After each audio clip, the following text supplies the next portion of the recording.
여러분, 운동이 건강에 좋다는 건 다 아시지요? 매일 아침 라디오에서도 TV 건강 프로그램에서도 운동하라고 하니까 당연히 그런 줄 알고 계시죠? 저도 그렇게 생각했습니다. 그런데 나이가 들수록 어떤 운동은 약이 아니라 독이 될 수도 있다는 사실 알고 계셨나요? 놀라우시겠지만 사실이에요. 저도 지난 수년간 많은 분들을 만나면서 운동하다가 더 아팠다는 이야기를 참 자주 들었습니다. 무릎이 아파서 계단 오르내리기도 힘들어졌다거나 허리가 뻐근해서 잠도 제대로 못 잔다거나 심지어 발목을 다쳐서 며칠 동안 집 밖으로 나가지도 못했다는 분들을 만났어요. 그럴 때마다 마음이 참 안타까웠습니다. 분명히 건강해지려고 운동을 시작하셨는데 오히려 몸이 더 아파지셨으니까요. 그분들이 잘못하신 게 아니에요. 나이가 들면 몸이 변하는데 그걸 모르고 예전 방식 그대로 운동하시니까 문제가 생긴 거죠. 오늘은 노년기에 꼭 피해야 할 운동 5가지와 대신 안전하게 할 수 있는 대체 방법들을 알려드리겠습니다. 혹시 지금까지 나는 괜찮겠지 하고 생각하셨던 분들도 오늘 이야기를 끝까지 들어보시면 생각이 달라지실 거예요. 건강하게 오래 사시려면 무엇보다 다치지 않는 것이 중요합니다. 한 번 다치면 회복하는데 시간도 오래 걸리고 그 사이에 체력도 떨어지게 되거든요. 그러니까 미리미리 조심하시는 게 최선입니다. 우리는 평생 운동이 몸에 좋다고 배워왔습니다. 어릴 때부터 체육 시간에 뛰고 달리고 성인이 되어서도 헬스장에 다니거나 등산을 하면서 건강을 챙겨왔죠. 그런데 어느 순간부터 운동 후에 무릎이 붓고 허리가 뻐근해지면서 내가 뭘 잘못한 걸까 하는 걱정이 생기기 시작해요. 이런 현상이 왜 생기는 걸까요? 사실 여러분이 잘못하신 게 아니에요. 나이가 들면서 우리 몸이 자연스럽게 변화하는 거거든요. 연골은 점점 얇아지고 디스크는 탄성을 잃어가며 근육의 회복 속도도 예전만큼 빠르지 않게 됩니다. 20대, 30대에는 격렬한 운동을 해도 하루 이틀 쉬면 회복되었잖아요. 그런데 이제는 예전과 똑같은 동작을 해도 몸이 훨씬 더 큰 부담을 받게 되는 겁니다. 마치 오래된 자동차가 같은 거리를 가더라도 더 많은 연료를 소모하고 부품에 무리가 가는 것처럼 말이에요. 이런 변화를 제대로 이해하지 못해서 고생하신 분이 계세요. 73세 김문영님의 이야기를 들려드릴게요. 그분은 공무원으로 30년 넘게 근무하시다가 은퇴 후 건강관리에 각별히 신경 쓰기 시작하셨어요. 젊었을 때부터 몸매 관리를 위해 꾸준히 운동해 오셨는데 특히 아침 체조를 빼먹지 않고 하시는 분이었어요. 매일 새벽 6시면 일어나서 동네 공원에 나가 30분씩 체조를 하셨죠. 스트레칭부터 시작해서 팔다리 돌리기, 허리 굽히기, 목 돌리기까지 정말 성실하게 하셨어요. 은퇴 직후까지는 별 문제가 없었습니다. 오히려 직장에 다닐 때보다 시간 여유가 생기니까 운동 시간도 늘리고 강도도 높이셨어요. 체조 시간을 30분에서 45분으로 늘리고 동작도 더 크게, 더 깊이 하시려고 노력하셨죠. 그런데 1년 정도 지나면서부터 이상한 증상이 나타나기 시작했어요. 처음에는 운동 후에 허리가 조금 뻐근한 정도였는데 점점 통증이 심해지더니 급기야 일상생활에도 지장을 주기 시작한 거예요. 아침에 일어날 때 허리가 굳어있는 느낌이 들고 세수할 때 허리를 굽히기가 어려워졌어요. 계단을 오르내릴 때도 허리에 부담을 느끼셨고 오래 앉아있거나 오래 서 있기도 힘들어졌죠. 처음에는 나이 들어서 그런가 보다 생각하셨어요. 주변 분들도 나이 들면 여기저기 아픈 게 당연하다고 하시니까 크게 걱정하지 않으셨거든요. 하지만 통증이 점점 심해지면서 밤에 잠들기도 어려워지자 결국 병원을 찾게 되었습니다. 병원에서 검사를 받아보니 허리 디스크에 문제가 생긴 상황이었어요. 다행히 수술이 필요한 정도는 아니었지만 의사는 당분간 운동을 중단하고 물리치료를 받으라고 하셨어요. 그리고 한 가지 더 말씀해 주신 게 있었는데 그동안 하시던 체조 동작 중에 허리에 무리가 가는 것들이 있다는 거였어요. 그분은 정말 충격을 받으셨어요. 평생 건강을 위해서 한 운동이 오히려 몸을 망가뜨렸다는 사실을 받아들이기 어려우셨거든요. 의사는 동작은 그대로지만 몸은 달라졌다고 설명해 주셨어요. 젊었을 때는 괜찮았던 동작들이 나이가 들면서 관절과 근육에 무리를 줄 수 있다는 거였죠. 특히 허리를 깊이 굽히거나 비트는 동작들이 노년기에는 위험할 수 있다고 하셨어요. 그 후 그분은 물리치료를 받으면서 새로운 운동법을 배우기 시작하셨어요.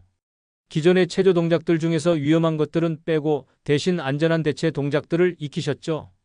허리를 깊이 굽히는 스트레칭 대신 누워서 하는 다리 스트레칭으로 바꾸고 목을 크게 돌리는 동작 대신 작은 범위에서 천천히 움직이는 운동으로 바꾸셨어요. 3개월 정도 지나자 허리 통증이 많이 줄어들었고 6개월 후에는 거의 일상생활에 지장이 없을 정도로 회복되셨어요. 무엇보다 그분이 깨달으신 중요한 사실은 나이에 맞는 운동을 해야 한다는 점이었어요. 지금은 매일 아침 산책과 간단한 스트레칭을 하시면서 건강을 유지하고 계세요. 예전처럼 격렬하지는 않지만 꾸준히 할 수 있는 운동을 찾으신 거죠. 그분 말씀으로는 이제는 운동 후에 개운함을 느끼지 통증을 느끼지는 않는다고 하시더라고요. 이 경험을 통해서 알 수 있는 것은 노년기에는 무엇을 하느냐보다 무엇을 피하느냐가 더 중요하다는 점이에요. 위험한 운동을 먼저 골라내고 피하는 것이 부상을 예방하는 가장 확실한 방법입니다. 그렇다면 어떻게 위험한 운동을 구별할 수 있을까요? 몇 가지 기준이 있어요. 우선 지난 2주 동안 하신 운동들을 한번 적어보세요. 그리고 그 중에서 통증이나 붓기가 생겼던 순간들을 표시해 보시는 거예요. 특히 운동 후 24시간 이상 통증이 남는다면 그 운동은 지금의 몸 상태에 맞지 않는다고 보셔야 해요. 강도를 줄이거나 아예 다른 운동으로 바꾸시는 것이 좋습니다. 건강해지려고 하는 운동에서 고통받으실 이유는 없거든요. 맨발로 걸으면 지압도 되고 혈액순환도 좋아진다는 말 많이 들어보셨을 거예요. 인터넷이나 건강 프로그램에서도 맨발 걷기의 효능을 자주 소개하니까 좋은 운동이라고 생각하기 쉽죠. 하지만 노년기에는 이게 생각보다 큰 위험이 될 수 있어요. 왜 그럴까요? 나이가 들면서 우리 발에도 여러 가지 변화가 생기거든요. 가장 중요한 변화는 발바닥 지방 패드가 얇아진다는 점이에요. 젊었을 때는 발바닥에 두꺼운 지방 패드가 있어서 충격을 흡수해 주었는데 나이가 들면 이게 점점 얇아져요. 그러면 걸을 때 바닥의 충격이 그대로 발바닥과 발목, 무릎으로 전해지게 됩니다. 거기에 작은 돌이나 나뭇가지 같은 것들이 발바닥에 상처를 낼 위험도 커져요. 젊었을 때는 작은 상처쯤은 금세 아물었지만 이제는 회복 속도도 느려져서 상처가 오래가거나 염증으로 이어질 수도 있어요. 특히 당뇨가 있으신 분들은 더욱 조심하셔야 해요. 당뇨가 있으면 말초 신경에 문제가 생겨서 발의 감각이 둔해질 수 있거든요. 그러면 상처가 나도 잘 못 느끼게 되고 그 사이에 감염이 진행될 수 있어서 정말 위험해요. 이런 위험을 직접 경험하신 분이 계세요. 69세 오혜진님의 이야기입니다. 그분은 건강에 대한 관심이 많으셔서 여러 가지 건강법들을 시도해 보시는 분이었어요. 특히 자연치유에 관심이 많아서 인공적인 것보다는 자연스러운 방법을 선호하셨죠. 어느 날 인터넷에서 맨발 걷기의 효능에 대한 글을 보게 되셨어요. 맨발로 흙길을 걸으면 발바닥 지압점이 자극되어 혈액순환이 좋아지고 각종 질병 예방에도 도움이 된다는 내용이었어요. 또 신발을 신고 걸으면 발가락이 구속되어서 혈액순환에 좋지 않다는 설명도 있었죠. 그분은 이 이야기에 완전히 매료되셨어요. 평소 다리가 무겁고 부종도 자주 생겼는데 맨발 걷기로 해결할 수 있을 것 같았거든요.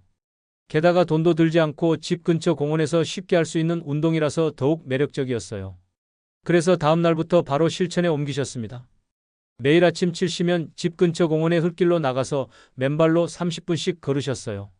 처음에는 발바닥이 조금 아프고 간지럽긴 했지만 그것도 지압 효과의 일부라고 생각하셨죠. 일주일 정도는 별 문제가 없었어요. 오히려 발바닥이 자극되는 느낌이 신선하고 운동 후에 다리가 가벼워지는 것 같기도 했어요. 그래서 더욱 신이 나서 걷는 시간도 30분에서 45분으로 늘리셨어요. 그런데 2주째 되던 어느 날부터 이상한 증상이 나타나기 시작했어요. 아침에 일어나서 첫걸음을 내딛는 순간 발바닥에 찌르는 듯한 통증을 느끼신 거예요. 처음에는 전날 너무 많이 걸어서 그런가 보다 생각하셨는데 며칠이 지나도 증상이 계속되었어요. 통증은 점점 심해졌습니다. 아침뿐만 아니라 오래 앉았다가 일어날 때도 발바닥이 아팠고 계단을 오르내릴 때도 불편함을 느끼셨어요. 그래도 맨발 걷기를 중단하기는 아까워서 계속 하셨는데 결국 걷기조차 힘들 정도로 통증이 심해졌어요.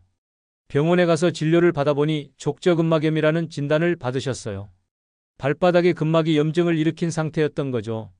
의사는 맨발로 딱딱한 바닥이나 울퉁불퉁한 바닥을 걸으면 발바닥에 과도한 자극이 가해져서 이런 염증이 생길 수 있다고 설명해 주셨어요. 특히 나이가 들수록 발바닥의 지방 패드가 얇아져서 충격 흡수 능력이 떨어지는데 이때 맨발로 걸으면 족저근막에 무리가 간다고 하셨어요. 그분은 그제야 자신이 잘못 알고 있었다는 것을 깨달으셨어요. 치료를 위해서는 우선 맨발 걷기를 중단해야 했어요. 대신 쿠션감이 좋은 신발을 신고 부드러운 바닥에서 걷도록 하셨죠. 또 집에서는 발바닥 스트레칭과 마사지를 꾸준히 하셨어요. 3개월 정도 치료를 받으시니 통증이 많이 줄어들었어요. 하지만 완전히 회복되기까지는 6개월 가까이 걸렸죠. 그 사이에 운동량도 줄어들고 체력도 떨어져서 전체적인 컨디션이 나빠졌어요. 그 후로는 맨발 걷기 대신 쿠션감 있는 워킹화를 신고 평평한 길에서 걷기 운동을 하고 계세요. 지압 효과가 그리우면 집에서 지압 매트나 마사지 볼을 이용하셔서 안전하게 발바닥을 자극하고 계시죠? 그분 말씀으로는 이제는 절대로 맨발로 밖을 걷지 않는다고 하세요. 한 번 아픈 경험을 하고 나니까 안전이 가장 중요하다는 것을 깨달으셨다고 하시더라고요. 이런 경험을 통해서 알 수 있는 것은 맨발 걷기보다는 적절한 신발을 신고 걷는 것이 노년기에는 훨씬 안전하다는 점이에요. 쿠션감 있는 워킹화와 인솔을 사용하면 충격을 흡수하면서도 안전하게 걸을 수 있어요. 워킹화를 고를 때는 뒤꿈치 부분을 한번 눌러보세요. 단단하지 않고 말랑해야 좋은 신발이에요. 너무 딱딱하면 충격 흡수가 잘 안 되거든요. 그리고 집에서는 마사지볼로 발바닥을 30초 정도 굴려주시면 지압 효과도 함께 볼 수 있어요. 이렇게 하면 안전하면서도 건강한 발 관리를 할 수 있습니다. 줄넘기는 어렸을 때부터 친숙한 운동이죠. 짧은 시간에 칼로리 소모가 크고 심폐기능 향상에도 좋다고 해서 다이어트 운동으로도 인기가 많아요. 그래서 건강해지려고 줄넘기를 시작하시는 분들이 종종 계시는데 사실 노년기 관절에는 아주 위험할 수 있는 운동이에요. 왜 그럴까요? 줄넘기의 가장 큰 문제는 착지할 때의 충격이에요. 점프했다가 바닥에 착지할 때마다 우리 몸무게의 3배에서 5배에 해당하는 충격이 무릎과 발목에 전해져요. 예를 들어 60kg인 분이 줄넘기를 하면 착지할 때마다 180kg에서 300kg의 충격이 관절에 가해지는 거죠. 젊었을 때는 연골이 두껍고 탄력이 있어서 이런 충격을 잘 견딜 수 있었어요. 하지만 나이가 들면 연골이 얇아지고 관절 주변 근육도 약해져서 같은 충격이라도 훨씬 큰 부담이 되는 거예요. 게다가 줄넘기는 계속 반복되는 운동이니까 손상이 빠르게 누적될 수 있어요.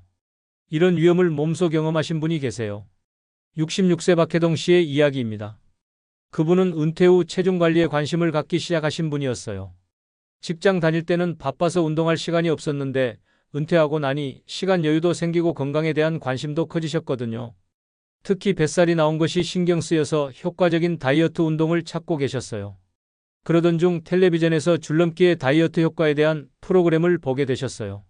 10분간 줄넘기를 하면 30분간 걷기 운동과 같은 칼로리를 소모할 수 있다는 내용이었어요. 이 이야기에 완전히 매료된 그분은 바로 다음날 스포츠용품점에 가서 줄넘기를 구입하셨어요. 그리고 집 앞 마당에서 줄넘기를 시작하셨죠.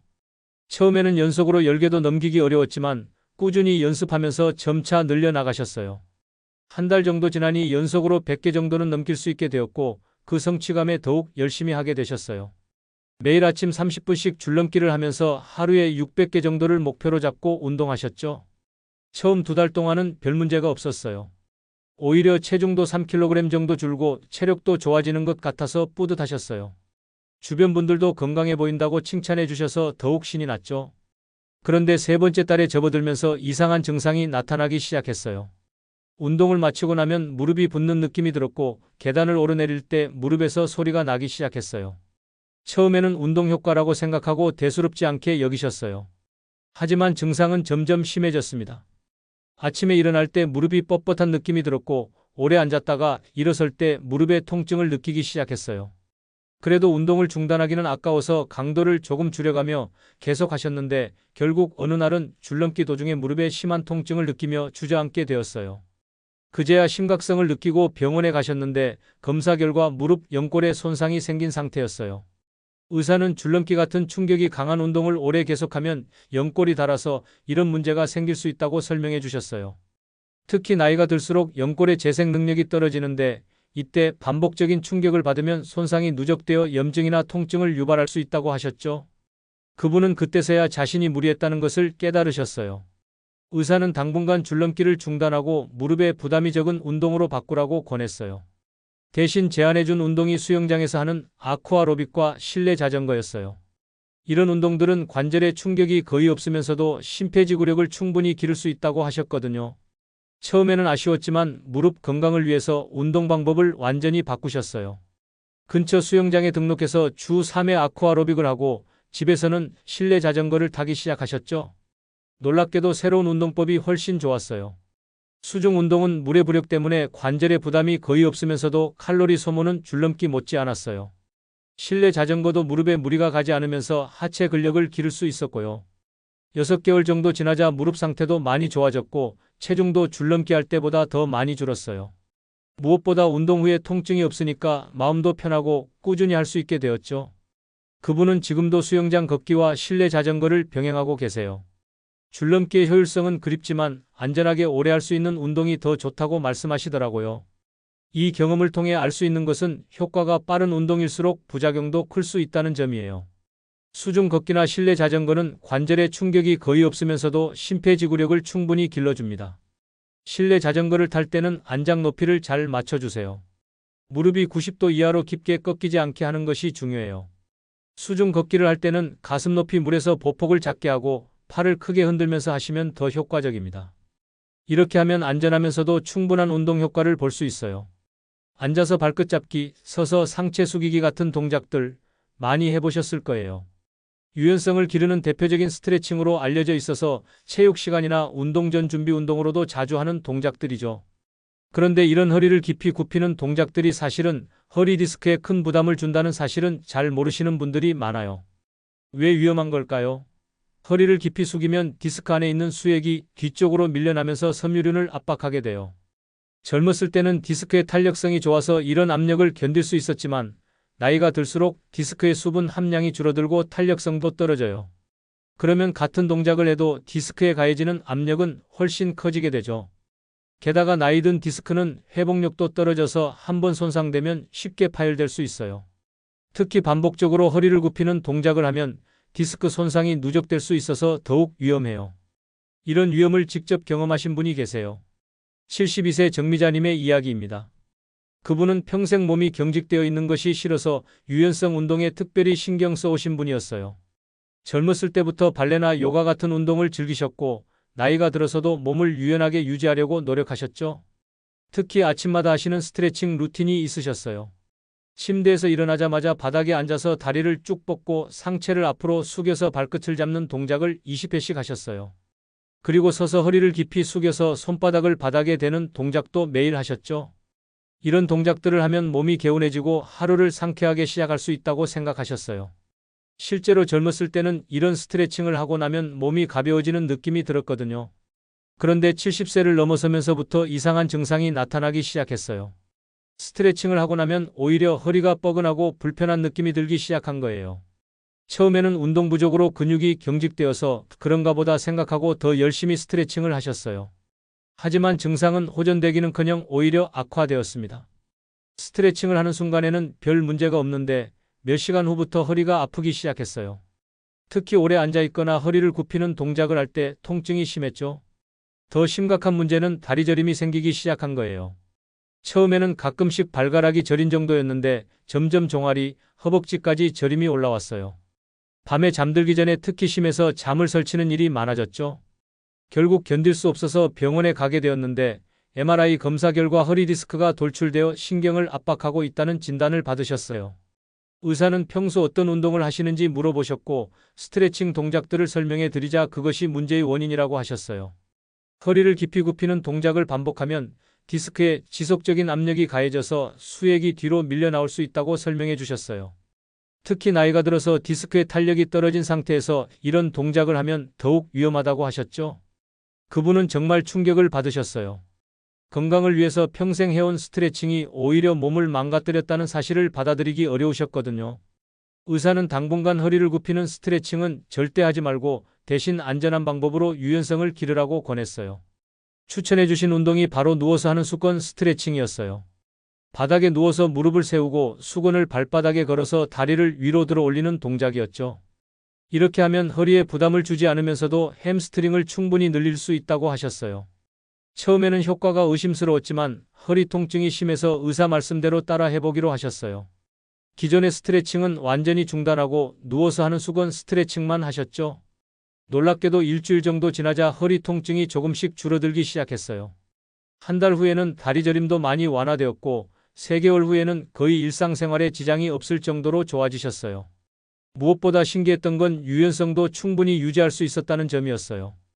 허리를 굽히지 않고도 햄스트링을 충분히 늘릴 수 있었고 다른 부위의 스트레칭도 안전한 방법으로 할 수 있었거든요. 지금은 물리치료사에게 배운 여러 가지 안전한 스트레칭 동작들을 하고 계세요. 허리를 보호하면서도 유연성을 기를 수 있는 방법들이 생각보다 많다는 것을 알게 되셨다고 해요. 그분 말씀으로는 이제는 절대로 허리를 깊이 굽히는 스트레칭은 하지 않는다고 하세요. 아무리 좋다고 해도 안전이 우선이라는 것을 깨달으셨다고 하시더라고요. 이런 경험을 통해서 알 수 있는 것은 허리를 세운 채 누워서 다리를 들어 올리는 수건 스트레칭이 훨씬 안전하다는 점이에요. 허리에 부담을 주지 않으면서도 햄스트링을 충분히 늘려줄 수 있어요. 수건 스트레칭을 할 때는 바닥에 누워서 허리가 뜨지 않도록 평평하게 붙이는 것이 중요해요. 그리고 반동을 주지 말고 당기는 느낌이 들 때까지만 천천히 30초간 유지하시면 됩니다. 이렇게 하면 안전하면서도 효과적인 스트레칭을 할 수 있어요. 뱃살을 빼겠다고 윗몸 일으키기를 하거나 공원에 설치된 트위스트 기구를 열심히 사용하시는 분들을 자주 봐요. 복부 비만이 건강에 좋지 않다는 이야기를 많이 들으시니까 당연히 배 운동을 열심히 하시려고 하죠. 하지만 이런 전통적인 복부 운동들이 오히려 허리에 독이 될 수 있다는 사실 알고 계셨나요? 윗몸 일으키기를 할 때 무슨 일이 일어나는지 생각해 보세요. 상체를 일으키기 위해서 복부 근육에 힘을 주는데 이때 허리 디스크에 엄청난 압력이 가해져요. 특히 손을 머리 뒤로 깍지 끼고 상체를 일으키면 디스크가 압착되면서 수액이 뒤로 밀려 나올 위험이 커집니다. 트위스트 기구는 어떨까요? 허리를 좌우로 비틀면서 옆구리살을 빼려고 하시는데 사실 이 동작이 가장 위험해요. 허리를 비트는 동작은 추간판에 회전력을 가하면서 섬유륜을 손상시킬 수 있거든요. 젊었을 때는 괜찮았지만 나이가 들수록 이런 회전 동작은 피하는 것이 좋아요. 그렇다면 복부 운동을 아예 하지 말아야 할까요? 그건 아니에요. 다만 노년기에는 복부 근육 강화보다는 코어 안정성이 우선이에요. 강하게 수축하는 운동보다는 깊은 근육들을 부드럽게 활성화시키는 운동이 더 중요하다는 뜻이죠. 이런 위험을 몸으로 경험하신 분이 계세요. 70세 손성욱 씨의 이야기입니다.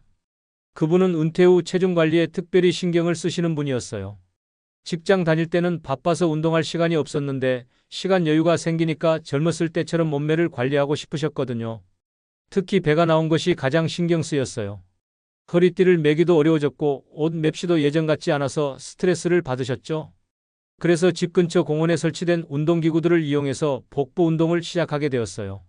매일 아침 7시면 공원으로 나가서 트위스트 기구를 30분씩 사용하셨어요. 허리를 좌우로 크게 비틀면서 옆구리 근육을 자극하는 운동이었죠. 처음에는 근육이 당기는 느낌이 들어서 효과가 있는 것 같았어요. 집에서도 윗몸 일으키기를 추가로 하셨어요. 침실 바닥에서 매일 밤 취침 전에 50개씩 하는 것을 목표로 잡으셨죠? 젊었을 때는 100개도 거뜬히 했었는데 이제는 50개도 힘들었지만 꾸준히 하시려고 노력하셨어요. 한 달 정도는 별 문제가 없었어요. 오히려 복부 근육이 조금씩 단단해지는 것 같기도 했고 체중도 1kg 정도 줄어서 효과를 보고 있다고 생각하셨어요. 그런데 두 번째 달에 접어들면서 허리에 이상 증상이 나타나기 시작했어요. 처음에는 운동 후에 허리가 조금 뻐근한 정도였는데 점점 통증이 심해지더니 일상생활에도 지장을 주기 시작했어요. 아침에 일어날 때 허리를 펴기가 어려웠고 오래 앉아있다가 일어서면 허리에 찌르는 듯한 통증을 느끼셨어요. 그래도 운동을 중단하기는 아까워서 강도를 조금 줄여가며 계속 하셨는데 결국 어느 날 밤 잇몸 일으키기를 하던 중에 허리에서 뚝 하는 소리와 함께 극심한 통증을 느끼게 되었어요. 그날 밤은 통증 때문에 한잠도 못 주무셨어요. 다음날 응급실에 가서 검사를 받아보니 허리 디스크가 돌출된 상태였어요. 의사는 갑작스러운 복부 운동과 허리 비틀기 동작이 원인이라고 설명해 주셨어요. 나이가 들수록 디스크의 탄력이 떨어지는데 이때 강한 굴곡이나 회전 동작을 하면 디스크가 손상될 수 있다고 하셨죠. 특히 윗몸 일으키기는 디스크에 가장 큰 부담을 주는 동작 중 하나라고 경고해 주셨어요.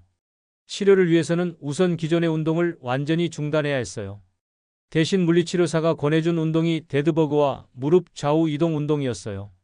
이런 운동들은 허리에 부담을 주지 않으면서도 깊은 코어 근육들을 활성화시킬 수 있다고 하셨어요. 데드버그 운동은 바닥에 누워서 무릎을 90도로 세우고 반대편 팔과 다리를 천천히 뻗었다가 원위치로 돌아오는 동작이었어요. 동작이 단순해 보여서 처음에는 효과가 의심스러웠지만 해보니 복부 깊은 근육들이 은근히 자극되는 것을 느낄 수 있었어요. 무릎 좌우 이동 운동은 누워서 무릎을 세운 상태에서 다리를 좌우로 작게 기울이는 동작이었어요. 통증이 없는 범위에서만 움직이는 것이 중요했죠. 이런 운동들을 꾸준히 하면서 물리치료도 병행하니까 6주 정도 지나서 통증이 크게 줄어들었어요. 3개월 후에는 거의 일상생활에 지장이 없을 정도로 회복되셨어요. 무엇보다 놀라웠던 건 복부 근력이 예전보다 더 좋아졌다는 점이었어요. 강하게 수축하는 운동은 하지 않았는데도 전체적인 코어 안정성이 향상되어서 허리도 더 든든해졌다고 하시더라고요.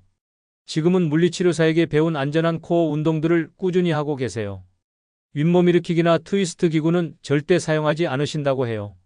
한번 크게 다치고 나니까 안전이 가장 중요하다는 것을 깨달으셨다고 하시더라고요. 이런 경험을 통해서 알 수 있는 것은 데드버그나 무릎 좌우 소보미 이동 같은 운동이 노년기에는 훨씬 안전하고 효과적이라는 점이에요. 허리를 보호하면서도 복부와 코어를 안전하게 단련할 수 있어요. 데드버그를 할 때는 허리를 바닥에 단단히 붙이고 발은 바닥에 닿기 직전까지만 내리시는 것이 중요해요. 무릎 좌우 이동을 할 때는 절대 통증이 느껴지는 범위까지 움직이지 마시고 편안한 범위에서만 작게 움직이셔야 합니다. 이렇게 하면 안전하면서도 효과적인 코어 운동을 할 수 있어요.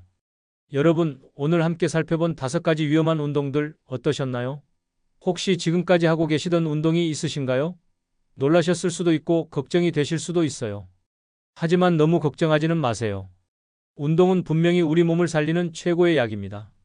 다만 나이가 들면서 몸이 변하니까 운동 방법도 함께 바뀌어야 한다는 점을 기억해 주세요. 젊었을 때 좋았던 운동이 지금도 반드시 좋은 것은 아니라는 뜻이죠. 오늘 말씀드린 5가지 운동을 다시 한번 정리해 볼게요.